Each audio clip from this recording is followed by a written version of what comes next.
Hello viewers, আসসালামু আলাইকুম। সবাই কেমন আছেন? আশা করি সবাই ভালো আছেন। দেখতে পাচ্ছেন আমি একটা পানির বুরুজের ভিতরে আছি।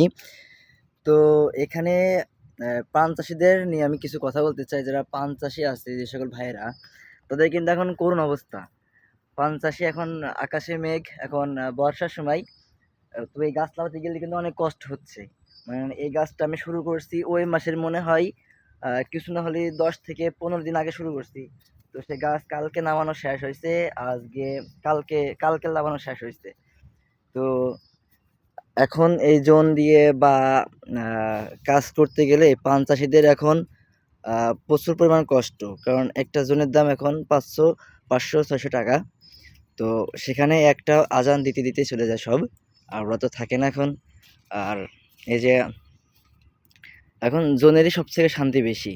হ্যাঁ, জোনের শান্তি বেশি, কারণ তারা আহ, কাজ করছে, সকাল 8টা থেকে আসছে, এসে চলে যাচ্ছে। আর একটা একটা আজান দিলে তো চলে যাচ্ছে তারা আর কি। এই যে আমাদের পানের বড় যাচ্ছি, এখানে দিকে কালকে পরিষ্কার করা হয়েছে। এই যে কালকে এদিক পরিষ্কার করা হয়েছে, না এদিক কালকে গাছ নামানো হয়েছে, এই দিক থেকে পরিষ্কার করছি। আর এই যে এদিকে এখন পরিষ্কার করতে রয়ে গেছে, এই যে কয়সার আছে, আড় বাতা বানতে হবে।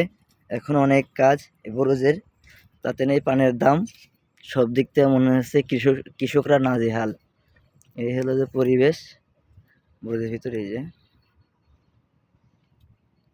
পান যাই আছে, আলহামদুলিল্লাহ মোটামুটি খুবই ভালো আছে। এই যে দেখতে পাচ্ছেন, আহ, আলহামদুলিল্লাহ খুব ভালো, খুব ভালো আছে পান।